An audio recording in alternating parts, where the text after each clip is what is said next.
제임스 에그레이라는 사람이 날고 싶지 않는 독수리라는 그림책을 편찬했습니다. 한 사람이 숲속에서 어린 독수리 새끼를 잡아와서 닭과 오리가 있는 우리에 넣어 기릅니다. 이 독수리 새끼는 어려서부터 닭의 먹이를 쪼아먹고 오리처럼도 살아가는 거예요. 이 독수리가 이렇게 성장하자 나중에는 그의 날개를 펴보니까 3m나 되는 거예요. 그런데 큰 날개를 가지고 있었음에도 불구하고 이 독수리는 날지를 못하는 거예요. 어느 날 한 조류학자가 찾아와서 이 광경을 목격하고 충격을 받습니다. 창공을 향해 날아다녀야 할 이 독수리가 닭처럼 먹이를 쪼아먹고 오리처럼 행동하고, 어찌 독수리가 닭처럼 살 수 있느냐? 말도 안 된다. 독수리는 그 안에 독수리의 피가 흐르기 때문에 이 독수리는 언젠가는 하늘 높이 날게 될 거야, 이런 이야기를 하는 거예요. 그러자 이 농장 주인은 그 조류학자에게 무슨 말씀을 하십니까? 이 독수리는 겉만 독수리지 안에는 닭의 생각, 그 안에는 오리의 행동이 있습니다. 그러니까 겉으로는 독수리지만은 닭이에요. 닭 못납니다. 이렇게 이야기를 한 거죠. 그래서 이 조류학자는 이 독수리가 자신의 본성을 찾아 날 수 있도록 여러 가지 시도를 하지만은 이 독수리가 날지를 못하는 거예요. 그러던 어느 날 조류학자는 독수리와 함께 산 꼭대기로 올라갑니다. 찬란히 떠오르는 아침 태양을 보여주면서 공중을 향해 높이 독수리를 던져버리죠. 그러면서 하는 말이, 너는 독수리야. 내가 있는 곳은 저 높은 하늘이지 이 낮은 땅이 아니야. 날개를 활짝 펴고 한번 날아봐라.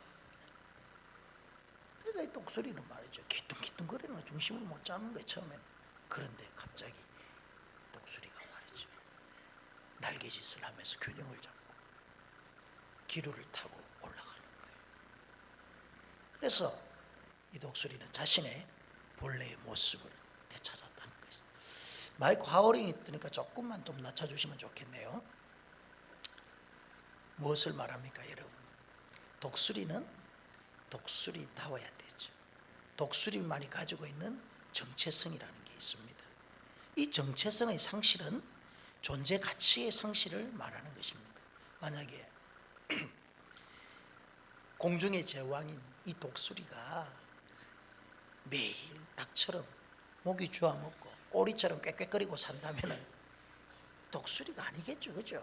겉은 독수리지만은 독수리라 할 수 없다라는 것입니다. 독수리의 정체성은, 독수리의 존재 자체는요, 두 날개를 펴고 창공을 향해 올라가는 거예요. 이게 독수리예요. 오늘 이 시대를 살아가고 있는 우리 성도들도 마찬가지예요. 하나님 나라의 백성으로서의 정체성을 우리가 잃어버리고 산다면 마치 날지 못하는 독수리와 똑같다라는 것입니다. 하나님의 백성을 가리켜 영어로 크리스찬이라 하잖아요. 이 크리스찬이라는 것은 그리스도가 다스리는 나라의 백성이다, 시민이다 라는 그런 뜻이 있는 것입니다. 이 땅에 속해 있는 나라의 백성들도 나름대로의 통치 원리에 따라 그들은 살아갑니다. 이 땅의 법칙을 쫓아 삽니다. 그렇다면 우리가 그리스도인이라면, 하나님 나라의 백성이라면 반드시 하나님 나라의 백성으로서 살아가야 될 기준과 그리고 법과 또 통치 원리가 반드시 있다라는 거예요. 그 원리 없이는 살 수가 없다는 거죠. 그러면 그 통치 원리가 무엇입니까? 그것이 하나님께서 우리에게 주신 이 말씀의 법이라는 거예요. 하나님의 말씀의 법이 우리 그리스도인들이 살아갈 수 있는 뭡니까? 규율이요, 규범이고, 그것이 하나님께서 하나님 나라를 다스리는 통치 원리예요. 오늘 특별히 우리가 읽었더니 상상 설교 말씀은 이 땅에서 그리스도인들이 어떻게 살아가야 되는지, 삶의 규범, 생활의 규범을 이야기를 하고 있는 것입니다. 그래서 마태복음 5장에서 7장까지의 내용의 말씀을 예수님께서 산 위에서 들려주신 귀한 보배로운 말씀이라서 산상보훈이라, 산상수훈이라, 이런 말씀 들어보셨죠? 예, 산상보훈, 산상수훈, 산 위에서 들려주신 보배로운 말씀, 교훈이라는 말이죠. 어떤 사람은 이 산상수훈을 가리켜 천국의 대헌장이라, 그만큼 중요한, 천국 백성이 살아가는 데 있어서 아주 중요한 말씀의 규범이라는 거죠. 또 어떤 사람은 신구약 전 메시지의 요약이다, 이렇게 말합니다. 산상설교는. 이처럼 이 산상설교의 말씀은 중요하고 성도들이 반드시 지켜야 될 말씀입니다. 여러분, 우리가 하나님 나라의 백성이 되었다면은 이 하나님 나라의 가치, 하나님 나라의 법과 질서 안에서 살아가고, 그리고 하나님께서 통치하시는 그 통치의 원리 아래서 살아갈 때 우리의 그리스도인들의 진정한 정체성, 우리의 존재 자체가 이제 그 속에서 나타나는 거예요. 만약에 독수리처럼 살지 않으면 그거는 의미 없듯이 하나님 나라의 백성들이 하나님께서 우리에게 살도록 하신 그 구별대로 살지 않으면요, 겉은 크리스찬이라고 하는데 내면과 우리의 속은 아니다라는 거죠. 그걸 말하는 거죠. 산상설교 앞서 가지고 우리는 세 가지의 전제를 우리는 먼저 살펴봐야 됩니다. 5장에서 7장까지의 이 내용은 정말 귀중한 그런 말씀들인데, 이 전체의 말씀을 우리가 한번 살펴보기 전에 먼저 세 가지 우리가 전제해야 될 것이 있는데, 그 첫 번째가 뭐냐면, 이 산상설교는 우리가 이 땅에서 살아가는데 현실적으로 실현 불가능한 말씀이 아니라는 거예요. 그런데 겉으로 보기에는 이 말씀을 우리가 잘 읽어보면은 이거는 고도의 윤리적이고 도덕적인 규범입니다. 우리가 도저히 감당할 수 없는 것을 주님께서 요구하시는 것 같아요. 여러분, 다른 사람이 나의 오른편을 때리면은요, 여러분 왼편 뺨을 돌려줄 사람이 있습니까? 옆에 사람 한번 때려보세요. 누가 진짜 때렸어? 정말 때렸을 때 그분에게 왼쪽 뺨까지 돌리는, 이거 정말 대단한 거잖아요. 참을 수 있는 것, 오른뺨을 때리면 참는 거는 그거 우리 인간이 할 수 있습니다. 그러나 진짜 왼편까지 때리라고 돌려대는 거는 이거는 고도의 윤리죠. 이거는 어찌 할 수 없는 부분이잖아요. 또 예수님께서 그런 말씀, 속옷을 원하는 사에게 걷어 줄 수 있느냐, 오리를 가고자 하는 사람에게 십리를 동행할 수 있느냐, 네 원수를 사랑할 수 있느냐. 도저히 말이죠, 우리가 불가능한 것처럼 여겨지는 말씀들이.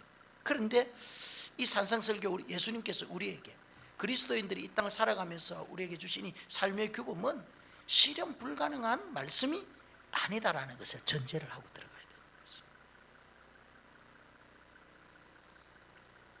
하나님의 나라의 백성이 되었다면은 이제 예수님께서 우리에게 그 하나님 나라의 백성답게 하나님께서 정해놓으신 그 말씀의 규범대로 살아가야 된다라고 우리에게 말씀을 하고 있는 거죠. 사실 이 산상설교의 말씀대로 우리가 살기란 쉽지가 않습니다. 왜 그렇습니까? 먼저 우리의 가치의 패러다임이 전환되지 않기 때문에 그래요. 가치가 변하지 아니하면, 우리의 시각이 달라지지 아니하면, 우리가 사물을 보는 관점이 달라지지 아니하면은 절대 예수님께서 우리에게 말씀하신 이 말씀의 원리대로 우리는 살아갈 수가 없는 것입니다. 그래서 산상설교에 제일 먼저 등장하는 게 팔복이에요. 팔복.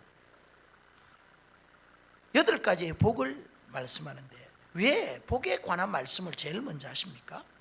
그것은 하나님 나라의 백성이라면은 복에 대한 가치의 전환이 먼저 있어야 된다는 거예요. 구약적의 복의 개념은요, 다 대부분이 물질적인 것이었습니다. 넓은 토지가 있으면 복받은, 그리고 많은 가축, 풍부한 소산, 많은 자녀와 하인을 거두면은 이 사람 복받은 걸로 되어 있습니다. 그렇죠? 그래서 예를 들면은 요업 있잖아요. 요업은 어떻게 있으면 자녀들이 열이요, 뭐 나귀가 얼마요, 그죠? 소가 몇 마리고 이런 것들을 가지고 그가 받은 복을 표현하잖아요. 이런 구약적 사상이 예수님 당시에도 팽배했습니다. 예수님 당시에만 이런 구약적 복의 개념을 가지고 있었느냐? 오늘 이 시대를 사는 우리에게도 동일하는, 우리의 자녀들이 좋은 대학 가는 거 복 받았다. 우리가 말이지 넓은 아파트에 사는 거 복 받았다. 우리가 말이지 뭐 내가 돈을 많이, 여러분 이런 복도 복입니다. 이것만을 복이라고 하면 안 된다 이 말이에요. 무슨 말인지 이해가 되죠? 그래서 우리는 자칫 잘못하면 우리는 맨날 말이 가난하게 살아야 되고, 그죠? 자녀들은 뭐 안 돼, 아닙니다. 다 잘 되려 복이에요. 그런데 이것만을 우리 복의 개념으로 하면, 그래서 예수님께서 이 복의 가치에 대한 전환을 산상설교를 통해서 먼저 이야기를 합니다. 예수님 당시에도 이들이 가지고 있는 복의 그런 개념들은 다 물질적인 거예요. 그들이 가지고 있는 메시아 사상이 그것을 증명하잖아요. 유대인들은 구약에 영원한 메시아가 나타나면 이제 다윗 왕국을 재건해 줄 줄 알았습니다. 이 다윗 왕국은 이스라엘 백성들이 역사상 살아가면서 제일 부유했던 시대예요. 평안을 누렸던 그런 시대였습니다. 배를 골지 아니하고 말이죠. 모두 다가 기쁨으로 살아가는, 행복하게 살아간 때였습니다. 그런데 지금 현실적으로는 어떻습니까? 로마의 정치적인 압박과 경제적 속박이 있는 거예요. 그래서 다윗 왕국을 재건해 줄 자, 정치적이고 군사적이고 경제적인 그 메시아를 그들은 기다리고 있었던 거예요. 그들의 사상은 다분히 물질적인 것에 관심이 있어요. 그런데 어느 날 청년이 나타난 거예요. 보리떡 5개와 물고기 2마리로 말이에요. 5천 명을 먹이고 12광주리를 남기네요. 죽은 자도 살아나는 거예요. 죽은 지 사흘이나 돼 냄새가 나는 사람도 살아나는 거예요. 수많은 병든 자, 불치병, 난치병, 희귀병들 다 고치고 말이죠.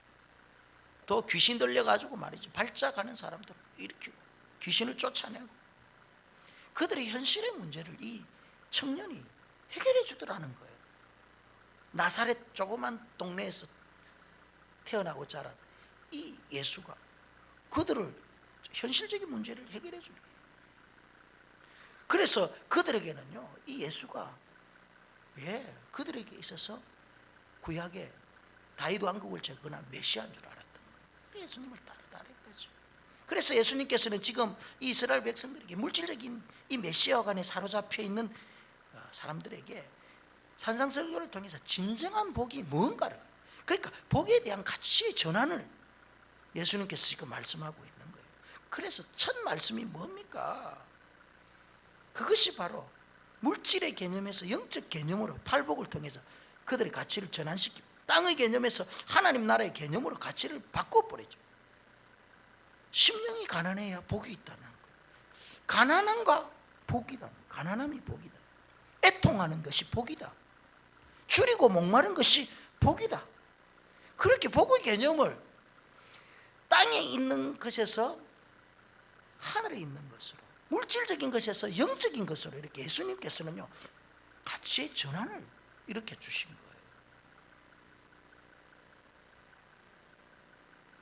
그래서 우리가 이 산상설교, 주님께서 가르쳐 주신 이 말씀의 구변대로 살기 위해서는요, 뭐가 필요하다는 거예요? 전환이 필요한 거예요. 가치의 전환이 필요하다는 거예요. 그렇지 않고서는 여전히 우리는 구약적 개념에만, 복의 개념에만 머물고 신앙생활하는 거예요. 예수를 믿어가 잘되고, 예수 믿어 건강하고, 예수 믿어 출세하고, 예수 믿어 뭐 돈 벌고, 이런 물질적인 개념에만 사로잡힐 수가 있다라는 거예요. 그러면은 이와 같은 고차원적인 크리스찬의 윤리와 도덕적 삶을 우리가 가능케 하는 것이 뭐냐? 여러분의 의지와 능력으로, 여러분이 가지고 있는 그 인격적 수준으로 정말 예수님께서 가르쳐 주신 이 말씀, 하나님 나라의 그 말씀의 원리와 규범대로 여러분 살아갈 자신이 있습니까? 여러분의 노력과 의지로서 그게 가능합니까? 절대 여러분의 능력으로는요, 가치의 패러다임이 전환이 되지 않습니다. 여러분들이 가지고 있는 세속적인 그러한 생각, 세속적인 그 가치는 절대 여러분의 의지와 능력으로 변화시킬 수가 없는 거예요. 그러면 무엇이 그것을 가능케 합니까? 그것이 바로 성령의 능력이에요. 성령께서 우리 가운데 역사하시면은요, 내가 가지고 있었던 과거의 가치, 내가 가지고 있었던 물질적인 개념의 복, 이것들이 여러분 달라질 줄 믿습니다. 이전에는 내 안에 있는 육신의 자아가 나를 이끌어 갔습니다. 그런데 이제 성령께서 나한테 임하시고 성령께서 나를 이끌어 가시니까 이제는 육체의 소욕대로 살지 아니하고 성령이 이끄는 대로 사는 거예요. 말씀의 원리를 쫓아갈 수 있도록 성령께서 우리에게 힘을 주시고 능력을 주시더라는 것입니다. 여러분, 육이 충만할 때와 성령이 충만할 때 여러분 경험해 보셨죠? 성령 충만하면은 말씀의 법과 원리에 순응하면서 살아갈 능력이 생깁니다.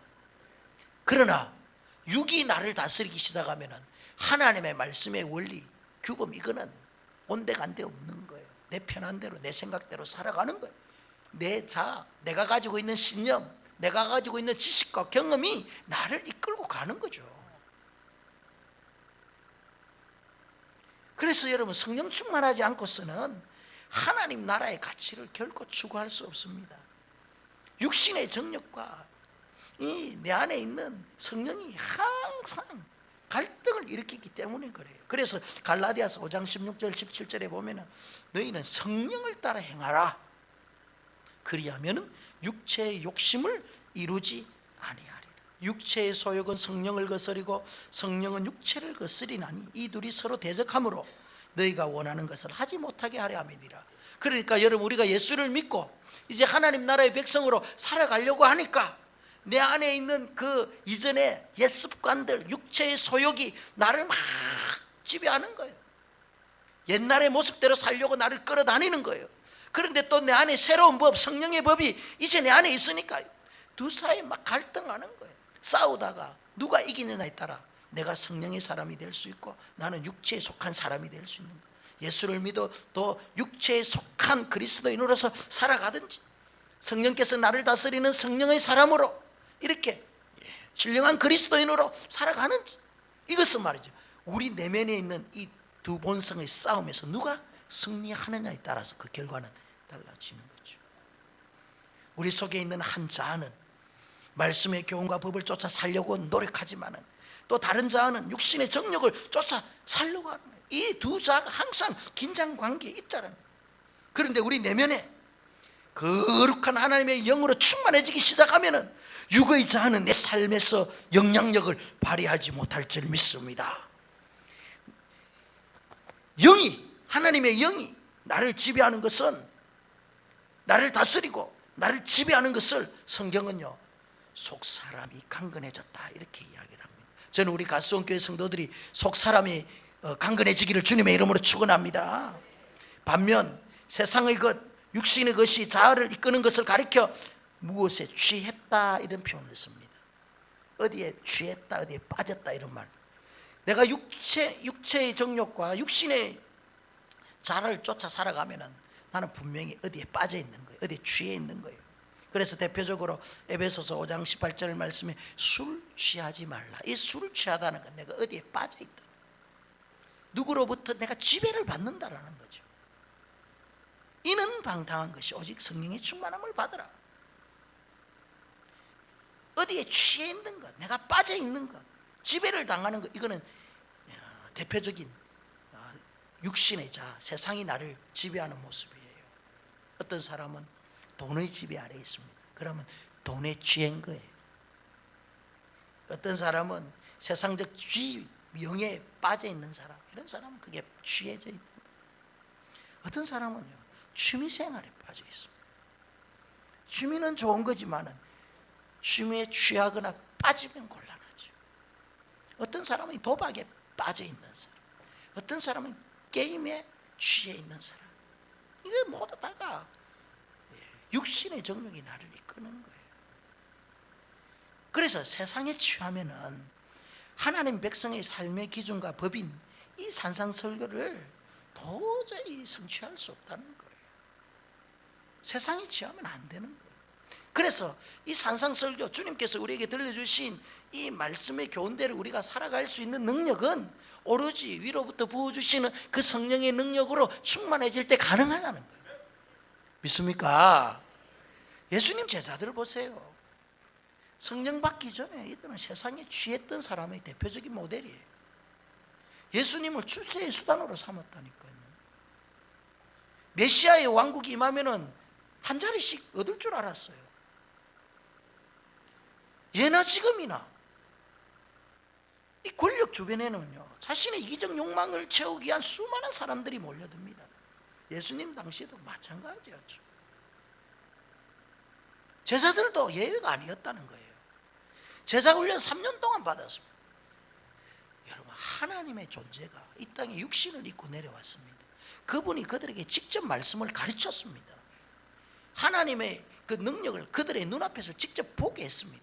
그런데 여전히 그들은요, 세상적인 가치로 물들어 있었기 때문에 하나님의 존재가 실체가 나와도 그 하나님의 말씀이 직접 그들에게 들려줘도 깨닫지 못하는 거예요.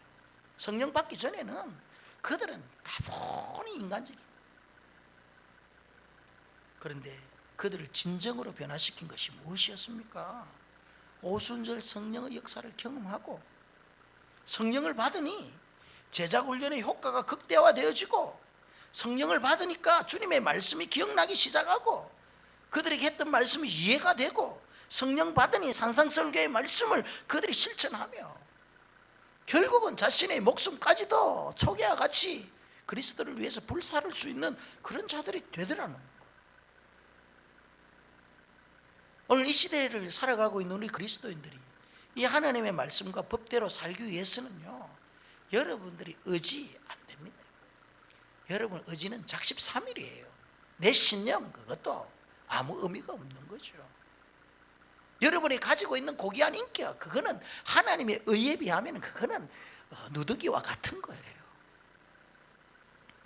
그러나 성령께서 여러분 가운데서 여러분이 이끌기 시작하고 성령의 인도하심을 받기 시작하면은요, 나의 존재는 온데간데 없고 성령께서 나를 이끌어 가시고 성령께서 하나님의 말씀과 그 규례대로 살아갈 수 있는 능력을 우리에게 부어주시는 거예요. 그리고 마지막 세 번째, 산상설교는 전국 백성이 반드시 지녀야 할 삶의 매뉴얼이라는 것을 알아야 됩니다. 이것은 해도 그만 안 해도 그만이 아니라는.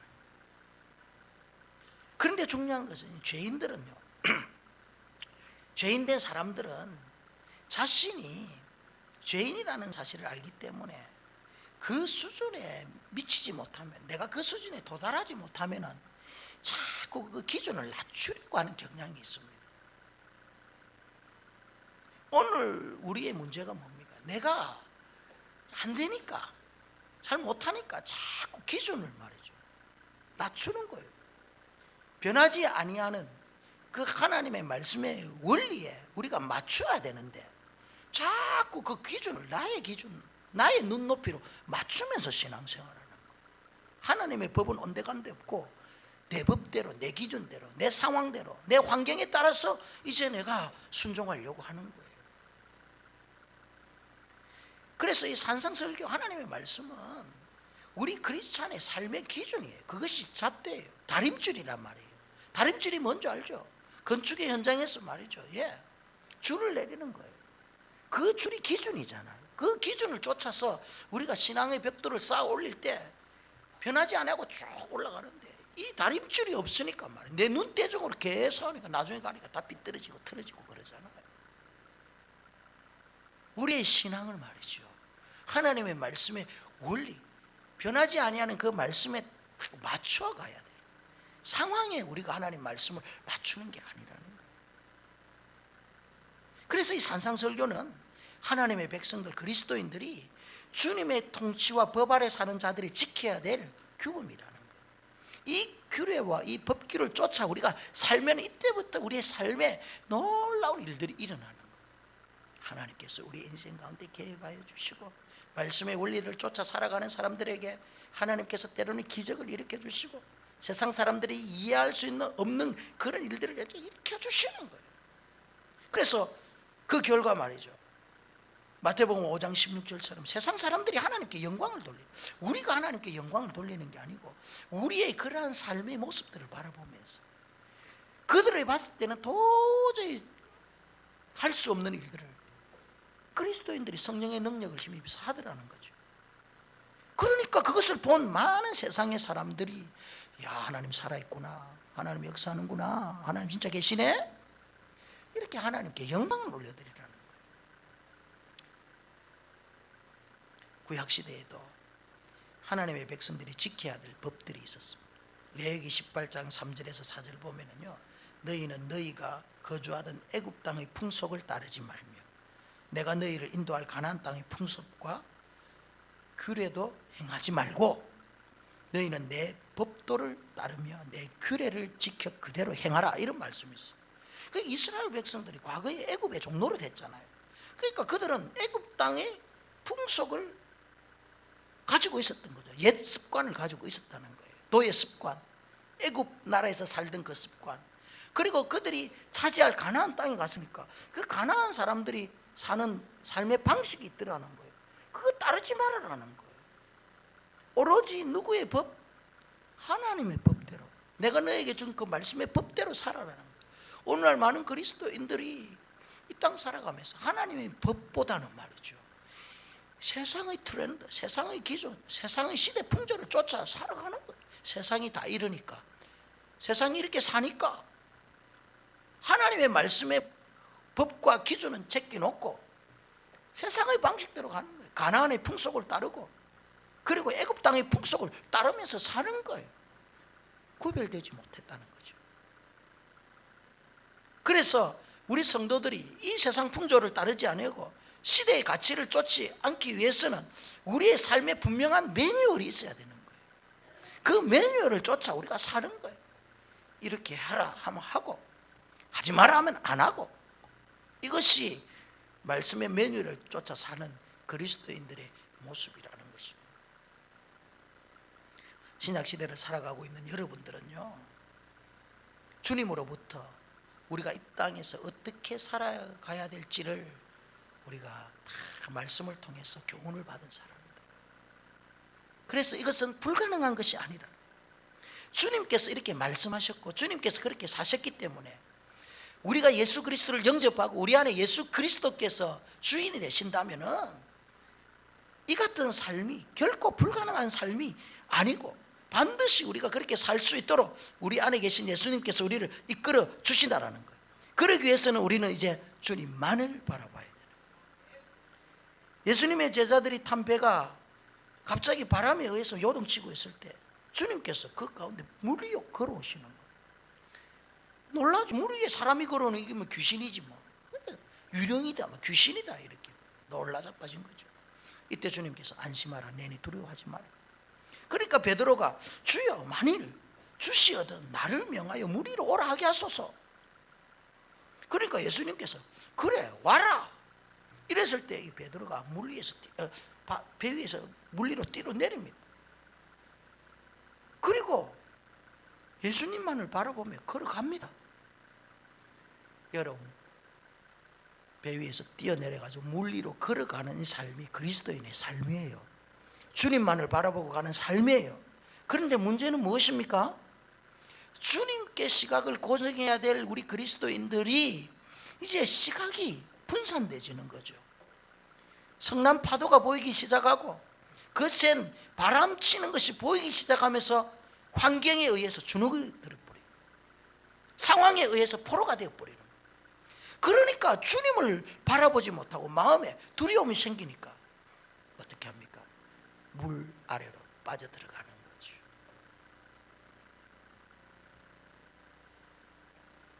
그리스도인들이 시각을 주님께로부터 벗어나는 순간 우리는요 무리를 걸을 수 없는 그런 존재예요.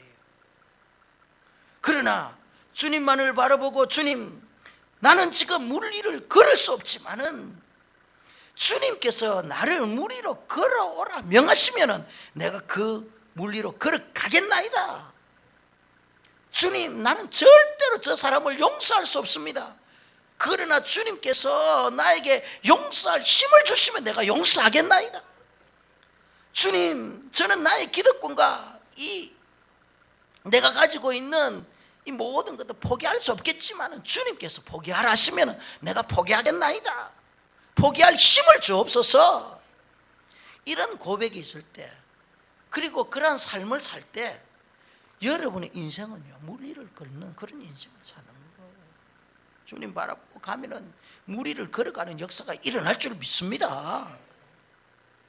다른 곳에 시선을 빼앗기지 않고 주님만을 바라보면은요 세상 사람들의 반응이 이때부터 달라집니다. 성경 여호수아서 5장 1절에 보면은요 요단 서쪽의 아모리 사람의 모든 왕들과 해변의 가나안 사람의 모든 왕들이 여호와께서 요단 물을 이스라엘 자손들 앞에서 말리시고 우리를 건너게 하셨음을 듣고 마음이 녹았고 이스라엘 자손들 때문에 정신을 잃었더라. 무엇을 말합니까? 이스라엘 백성들이 믿음으로 절철 흘러넘치는 요단강에 발을 내딛을 때 요단강의 물이 근원이 끊어지고 그 200만 300만 되는 그 대군들이 말이죠 요단강을 건너는 거예요.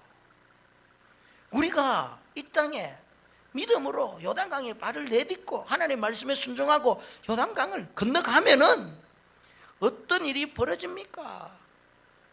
주위에 왕들이 어떻게 했다면 여호와께서 요단 물을 이스라엘 앞에서 말리신 것을 보고 건너게 하셨음을 듣고 마음이 높고 이스라엘 백성들을 바라보고 그들이 어떻게 정신을 잃는 거예요.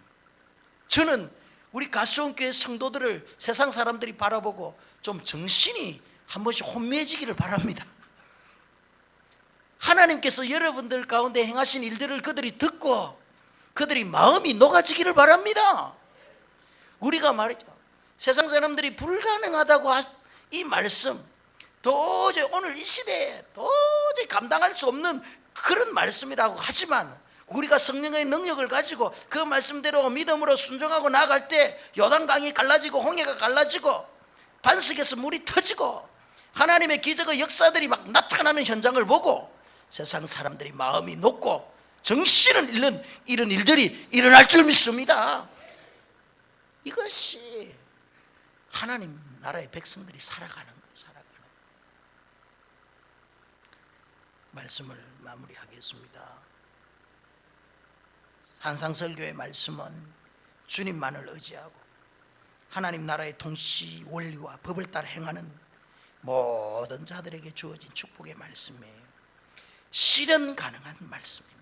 이 말씀을 따라 행하는 것이 우리는 물 위를 걷는 삶입니다.